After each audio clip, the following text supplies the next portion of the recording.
Hola, muy buenos días. Vamos a empezar con la clase. Entonces, chicos, bienvenidos nuevamente a una clase. Bueno, el día de hoy estamos 3 de noviembre y vamos a continuar pues con las clases virtuales. El tema del día de hoy, como ustedes pueden observar, se trata de la citogenética. Entonces, vamos a empezar. Como ustedes pueden observar acá, chicos, tenemos pues la clase respectiva de la citogenética. Vamos a ir con los antecedentes para poder entender mejor. Cuando hablamos de la citogenética, vamos a hablar acerca de los cromosomas. Por lo tanto, dice, los cromosomas son observados por primera vez en las células vegetales. ¿Por quién? Por el señor Carl Wilhelm von Nageli. Entonces, el señor von Nageli, Carl Wilhelm, en el año 1842, observó pues por primera vez los cromosomas. ¿Qué más dice? Su comportamiento en células animales, por ejemplo, estudiaron en la salamandra, lo describió Walter Fleming, ¿no? Él descubrió pues la mitosis en el año 1882. Otro anatomista alemán era von Waldeye. Le dio nombre en 1888. Antes, como ustedes pueden observar, había el estudio de la célula, ¿no? Especialmente en el núcleo. Luego se encontraron y nombraron por primera vez a los cromosomas. A partir de ese entonces, chicos, comenzó el estudio de la citogenética. Muy bien, vamos a hablar acerca de los conceptos y vamos a ir pues acá. Cuando hablamos del concepto, se refiere a lo siguiente. La citogenética es la ciencia que estudia los cromosomas. Estudia su estructura, su función, su comportamiento. La citogenética humana estudia el cariotipo. ¿Y qué es cariotipo? Es el número y características de los cromosomas. Entonces, la ciencia que estudia los cromosomas viene a ser la citogenética, ¿no? Y generalmente la citogenética humana estudia los cromosomas de los seres humanos. Como seres humanos, nosotros tenemos 46 cromosomas. Ahora, también estudia, pues, las mutaciones que hay en los cromosomas. Vemos que hay varios tipos de mutaciones y que viene a ser, en primer lugar, una mutación. Antes de poder ir al estudio de los tipos de mutaciones y todo lo que concierne respecto a esto, vamos a ver qué es. Dice, es el cambio donde en el material genético de una célula, la cual puede ser heredable. Estas mutaciones se originan al azar y son importantes para los seres vivos ya que posibilita su evolución, pero también pueden ser originadas. Recordemos que las mutaciones pueden ser al azar, no son de repente, tienen un origen. Sin embargo, hay mutaciones que se han originado. Vamos a ver que hay agentes que permiten la mutación. A estos agentes que permiten la mutación o agentes mutagénicos le llamamos mutágenos. ¿Quiénes son? Hay agentes físicos y agentes químicos. Agentes mutagénicos físicos son los rayos X, los rayos gamma, los rayos ultravioleta. ¿Qué se refiere con esto, chicos? En términos simples, que si nosotros como seres humanos nos exponemos a estos mutágenos, pues nuestros cromosomas se van a ver alterados, nuestro material genético se va a alterar. Entonces, en físicos están los rayos X, los rayos gamma, los rayos ultravioletas, las radiaciones electromagnéticas e ionizantes. En los mutágenos químicos están la mostasa nitrogenada, el bromuro de tirio, el formaldehído. Por ejemplo, el bromuro de tirio venía a ser utilizado para la biología molecular. Sin embargo, esto es bastante mutagénico. No hay que tocarlo así con las manos, sino utilizar unos guantes que protejan bastante nuestras células.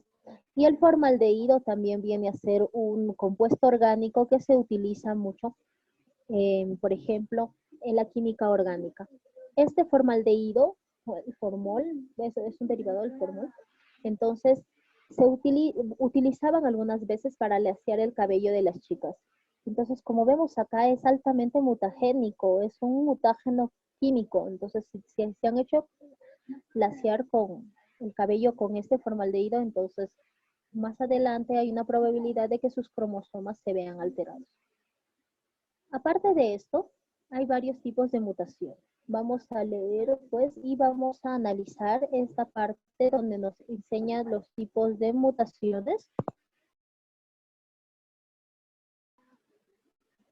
Dentro de las mutaciones, entonces, dentro de los tipos están mutaciones puntuales. Se produce a nivel del ADN en los genes. Estas son mutaciones en las cuales un par de bases reemplaza a otro y se clasifican en transiciones y transversiones. En las transiciones, a ver, vamos a ver, acá, la pirimidina es una base, son tipo de bases nitrogenadas, ¿ya? Por ejemplo, y purinas. En las purinas está la adenina y la guanina. En las pirimidinas está la citosina, la timina y el uracilo. Aquí esta es sustituida por otra. Por ejemplo, la citosina se va a sustituir por una timina o una adenina por una guanina. Esa es una transición, o se reemplazan las bases nitrogenadas. O las transversiones, en las cuales la pirimidina es reemplazada por una purina o viceversa. La citosina por timina, por ejemplo, o adenina por guanina. Ya por G o por C por T, por ejemplo. Vamos a ver una parte, acá un ejemplo, dice un ejemplo. Vamos a marcarlo bien, chicos. Es la anemia falciforme. Debido a la sustitución de una base llamada adenina por un uracilo en el gen correspondiente de la síntesis de la hemoglobina, o sea, para fabricar la hemoglobina. Se produce entonces una hemoglobina defectuosa, llamada hemoglobina S. En forma homocigota puede ser mortal y en forma heterocigota puede ser anemia de forma moderada. Entonces, aquellas personas que tengan este tipo de mutación van a padecer anemia durante toda su vida. Y es por una parte genética, no es porque ellos no se alimenten bien o de repente tengan algún problema de alimentación. No, es una base genética que ha sido cambiada. Mira, la adenina ha sido sustituida por el uracilo y eso hace que se produzca una hemoglobina defectuosa, ¿no? Y esa hemoglobina defectuosa hace que la persona produzca o tenga una anemia moderada toda su vida. Pero si es homocigota, va a ser mortal. La persona que padece esto se muere con esta enfermedad. Y aquí tenemos una mutación también a nivel de los cromosomas cuando hay una trisomía en el par 21, o sea, hay 3 cromosomas en el par 21, entonces se da el síndrome de Down. Ahí tenemos a una persona con síndrome de Down. Vamos a ver entonces lo referente a las mutaciones cromosómicas. Cuando hablamos de mutaciones cromosómicas, hablamos de que se producen a nivel de los cromosomas, afectando, la estructura o su número, produciéndose síndromes cromosómicos, lo que acabamos de mencionar. ¿Qué es un síndrome? Vamos a leer por acá un poco lo referente a un síndrome. Es un conjunto de síntomas y signos clínicos que puede presentar un individuo, originado por mutaciones cromosómicas durante la mitosis y sobre todo en la meiosis. Entonces, recordemos que la mitosis viene a ser el proceso por el cual a partir de una célula madre se originan 2 células hijas. En cambio, la meiosis es el mismo proceso, sin embargo, se da pues en cromosomas sexuales. Entonces, los síndromes se dan en la mitosis y en la meiosis más que nada. Vamos a ver tipos de mutaciones. Mutaciones por el número de cromosomas se refiere a lo siguiente. Habla de la neuploidía. ¿Ya? La neuploidía puede ser cromosómica o somática o sexual, perdón. ¿Ya? ¿A qué se refiere? Es la ausencia monosómica. ¿Ya? O sea, cuando hay ausencia se habla de una monosomia. A ver, quiero ilustrarles una parte acá. Miren, los cromosomas siempre van a estar en parejitas. Hay 2 cromosomas, por eso se llaman cromosomas homólogos. ¿Ya? Ahí están. Estos cromosomas homólogos Hay veces van a estar no dos, sino uno solo. Eso se le llama monosomía o monosómico. O presenta no dos, sino van a presentar tres, uno más. Y a eso se le llama trisomía o cromosomas trisómicos. La causa principal no es la disyunción, o sea, la separación de cromosomas cuando se distribuye durante la anafase de la meiosis o la meiosis 1 o meiosis 2. No se da en la anafase. Recordemos que en la anafase se rompen los cromosomas para ir distribuidos a cada polo. Ese dice que no es el problema. ¿Ya? Ahora, la neuploidía sómica se da a nivel de los cromosomas somáticos. O sea, ¿a qué se refiere? Recordemos que nosotros tenemos 22 pares de cromosomas somáticos y un par sexual. Entonces vamos a recordar un poco eso. A ver, el par 1 está con su parejita. Ahí está el 1, pero siempre tiene que ir acompañado. Entonces ese es el par 1. Vamos a ir con el par 2, par 3 y así sucesivamente. Solo el último par, el par 23, tiende a ser diferente. Si es una mujer, el par 23 va a ser XX. Pero si es un varón, va a ser XY. Entonces, el último par es el par sexual. A esto se le llama, pues, par sexual. ¿Ya? Entonces, si solamente hay un cromosoma en uno de los 22 primeros, es una neuploidía somática. O sea, se da a nivel de los cromosomas somáticos. ¿Ya? Por ejemplo, puede ser el síndrome de Patau, también conocido como trisomía del par 13. Trisomía D o síndrome Bartolín-Patau. ¿Ya? ¿Qué se refiere? Nosotros, los 22 pares más el par sexual, sumamos en total 46 cromosomas. Pero en el par 13, recordemos que hay par 1, par 2, par 3, par 4. En el par 13 no van a haber pues 2 cromosomas, van a haber 3 cromosomas. Entonces va a haber un cromosoma por acá, va a haber otro cromosoma por acá, y va a haber un cromosoma más. Y esto va a corresponder al par 13. Y esta es una trisomía en el par 13 llamada síndrome de Patau. Y en total, ¿cuántos cromosomas tenemos? Tenemos 47 cromosomas. Entonces, los que padecen síndrome de Patau tienen 47 cromosomas. Pueden ser 47XX si es mujer o 47XY si es varón. ¿Cuáles son las características de los síndromes de Patau? Tienden a tener malformaciones en el sistema nervioso, retraso mental severo y epilepsia. Tienen malformaciones en la cabeza. O sea, estos cromosomas tienden a tener toda la información de cómo va a ser el ser humano que se va a formar, cómo nace. Entonces, nuestros cromosomas dicen que nuestros ojos sean de color café. Nuestros cromosomas dicen que nuestro cabello sea lacio. Nuestros cromosomas mencionan, tienen la información de que tu talla sea alta o de que tu piel sea clara, etc. Pero si hay un tercer cromosoma, eso va a alterar toda la composición del cuerpo humano. Entonces, va a haber malformaciones en la cabeza y en el cuello. Pueden tener microcefalia, o sea, la cabeza pequeñita con ojos muy pequeños, ¿ya? Microftalmia, o muy unidos, que se pueden pues fusionar uno. Labio leporino, paladar hendido, ausencia de la nariz y malformaciones nasales. En otras palabras, las personas con síndrome de Patau tienen muchas malformaciones, todo a causa de un cromosoma extra.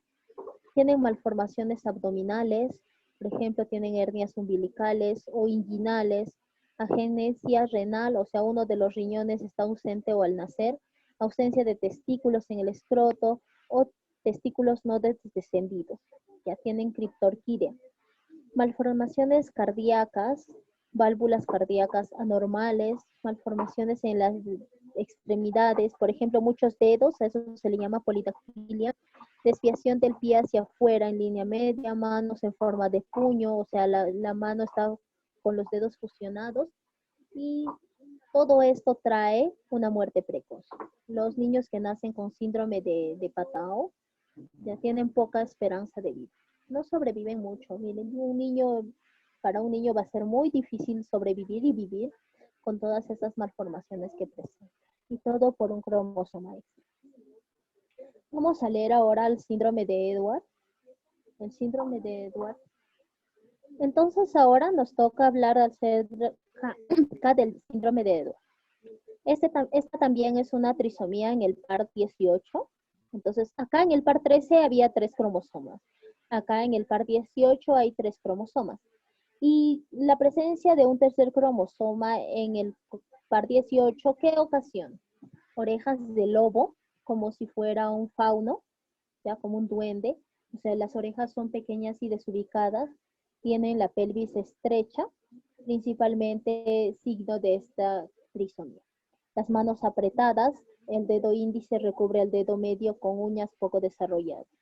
Son muy pequeños al nacer y tienen bajo peso, poco peso al nacimiento, deformes en el cráneo, por ejemplo, ellos también tienen microcefalia y rostro como de la microcefalia. Tienen mandíbula pequeña, una boca pequeña, no pueden crecer mucho, tienen deficiencia del crecimiento, tienen pies convexos en forma de bastón de alpinistas y unos pies deformes.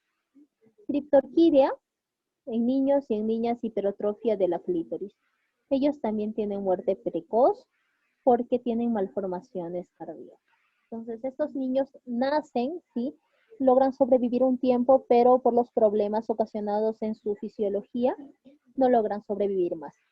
Ahora, los de síndrome de Down tienden a ser la trisomía más común que nosotros conocemos.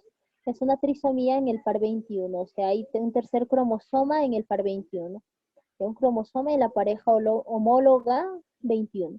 Es una anomalía autosómica más frecuente en el recién nacido, es dudoso. O sea, cuando un bebé nace todavía no se puede saber si tiene síndrome de Down o no. En el paciente crecido se aprecia completamente. A medida que el bebé va creciendo y desarrollándose, ya se da cuenta de que este niño va a padecer síndrome de Down. Por ejemplo, tiene un cráneo pequeño, tiene una carita redonda, rasgos faciales orientales, o sea, sus ojitos son jalados, pero la boca lo tiene muy abierta. Manos cortas y rechonchas, hipotomía muscular, o sea, no, los músculos no son desarrollados. Línea siniesca en el surco palmar, o sea, hay líneas en sus palmas. En la pubertad se desarrollan normalmente en ambos sexos. Las mujeres con síndrome de Down pueden dar hijos o pueden desarrollar pues un embarazo, son fecundas.